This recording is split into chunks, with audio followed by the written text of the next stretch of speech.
Last video में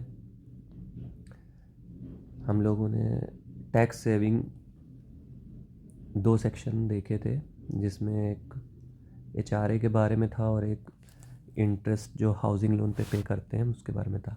आज हम लोग सेक्शन 80C, जिसको चैप्टर 6 भी बोलते हैं इनकम टैक्स में, उसको डिस्कस करेंगे कि हम लोग इसमें कितना टैक्स सेव अपना कर सकते हैं। जो हमारे एम्प्लॉयज़ हैं वो कितना टैक्स सेव कर सकते हैं। तो इसमें कुछ नाम लिख रखे मैंने, जिनके थ्रू हम लोग अगर इन्वेस्टमेंट करते हैं तो हमारा पूरा का पूरा डिडक्शन इसमें मिलता है। कुछ लिमिट है उसकी, वो आगे डिस्कस करेंगे। तो उनमें से नाम जो है सबसे पहले LIC का प्रीमियम जो हम पे करते हैं, LIC का प्रीमियम जो पे करते हैं उसकी हमको डिडक्शन मिलती है।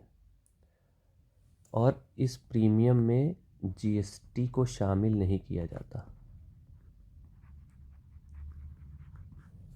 हम अगर कोई प्रीमियम देते हैं तो उस पर GST लगता है, तो प्रीमियम की वैल्यू में GST को नहीं जोड़ा जाता है। जो कोर अमाउंट प्रीमियम का होता है सिर्फ उसी की डिडक्शन मिलती है। PPF, बच्चों की फ़ीस में जो ट्यूशन फीस का पार्ट होता है उसकी डिडक्शन। NPS, PLI का प्रीमियम, सुकन्या समृद्धि योजना में अगर कोई हमारा इन्वेस्टमेंट चल रहा है उसकी भी डिडक्शन मिलती है। 5 ईयर के लिए हमने कोई टर्म डिपॉजिट किया है पोस्ट ऑफिस में, उसकी डिडक्शन मिलती है। टैक्स सेवर FDs होती हैं जिनका लॉक इन पीरियड होता है 5 साल का, उसकी डिडक्शन मिलती है। NSC अगर हमने ले रखी है उसकी डिडक्शन मिलती है। और जो हमने होम लोन ले रखा है उसका जो प्रिंसिपल पार्ट है, इंटरेस्ट का डिडक्शन हमको 2 जगह मिला, एक ऊपर हमने सेक्शन 24 में और दूसरा 80EE में। और यहाँ पे जो हमको डिडक्शन मिलता है वो प्रिंसिपल का, जितना हमने मूलधन वापस किया है उसका डिडक्शन मिलता है। और कुछ टैक्स सेविंग म्यूचुअल फंड होते हैं उनके डिडक्शन भी मिलते हैं। और इन सारी डिडक्शंस को हमको एक लिमिट में करना होता है 1,50,000 की। इस 1.5 लाख की लिमिट का मतलब ये है कि अगर हम इन सारे हेड्स में इन्वेस्टमेंट करते हैं 50,000 तो अगर 11 हेड हैं और 50,000 का इन्वेस्टमेंट करा, हमने इन्वेस्टमेंट कर दिया 5,50,000 का, फिर भी हमको डिडक्शन कितनी मिलेगी? सिर्फ और सिर्फ 1.5 लाख। तो हमको इसमें ऐसे इन्वेस्ट करना है कि सिर्फ हम अपना ओवर अमाउंट इन्वेस्ट ना कर दें अनलेस नेसेसरी ना हो। बाकी जो आपको मैक्सिमम डिडक्शन मिलेगी वो 1.5 लाख की है। लेकिन इसमें जो इनमें NPS का पार्ट है, NPS के पार्ट पे गवर्नमेंट ने एक फैसिलिटी दे रखी है सेक्शन 80CCD1B में, कि इसमें आपको एक एडिशनल डिडक्शन मिलती है 50,000 की। मतलब अगर आपने यहाँ पे इन्वेस्टमेंट किया और आपकी डिडक्शन 1.5 लाख हो गई और NPS की डिडक्शन भी उसमें शामिल है, तो आप NPS का अलग से 50,000 इस सेक्शन में क्लेम कर सकते हैं।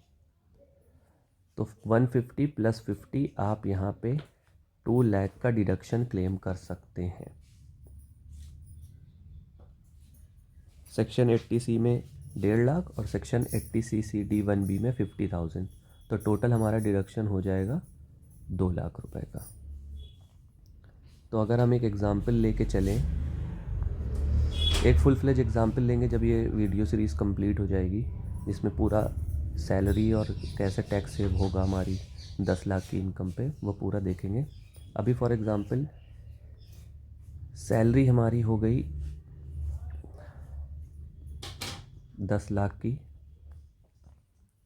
इसमें हम माइनस करेंगे स्टैंडर्ड डिडक्शन 50,000 का, तो हमारी जो सैलरी बची वो कितनी बची? 9,50,000। इसमें से हम इंटरेस्ट, अगर मेरा होम लोन चल रहा है, वो माइनस कर देंगे।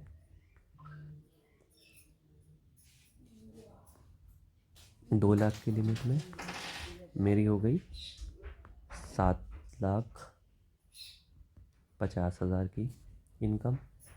फिर इसके बाद हम इसमें से डिडक्शन माइनस करेंगे जो अभी हमने कैलकुलेट करी है। 2 लाख की। अगर एनपीएस में कंट्रीब्यूशन है 2 लाख, नहीं तो 1.5 लाख। तो अगर 2 लाख की डिडक्शन माइनस करते हैं तो 5,50,000 टैक्सेबल इनकम बनेगी, और अगर 1.5 लाख की करते हैं तो हमारी 6 लाख बनेगी। तो ये एक सिंपल सा कैलकुलेशन है कि 10 लाख की इनकम पे हम कैसे 6 लाख रुपए की, 10 लाख की इनकम को कैसे हमने 6 लाख रुपए की इनकम बना दिया। इसमें कोई प्रॉब्लम नहीं। और यहाँ पे एक सवाल होता है कि अगर हमें हाउसिंग लोन का इंटरेस्ट क्लेम कर रहे हैं तो क्या हम यहाँ पे एचआरए का डिडक्शन ले सकते हैं? बिल्कुल ले सकते हैं। जब तक घर बन के कंप्लीट नहीं हो जा रहा, हम रह नहीं रहे हैं, जब तक अंडर कंस्ट्रक्शन है, हम यहाँ पे एचआरए का डिडक्शन बिल्कुल ले सकते हैं। तो यहाँ पे लगभग जितना भी एचआरए हमारा होगा, 40-50 हज़ार जो भी हमको मिलता है, वो भी हम यहाँ पे डिडक्ट कर सकते हैं। तो हमारी इनकम और कम हो जाएगी। आगे आने वाले सेक्शंस में जब हम सीखेंगे तो उसमें देखेंगे तो उसकी डिडक्शंस इनके अलावा भी मिलेगी, तो हमारी इनकम और कम होती चली जाएगी। तो 10 लाख की इनकम पे ज़ीरो टैक्स हो जाएगा अगर ये जो चीज़ें बताई जा रही हैं यहाँ पे अगर आपके इन्वेस्टमेंट है तो। Thank you.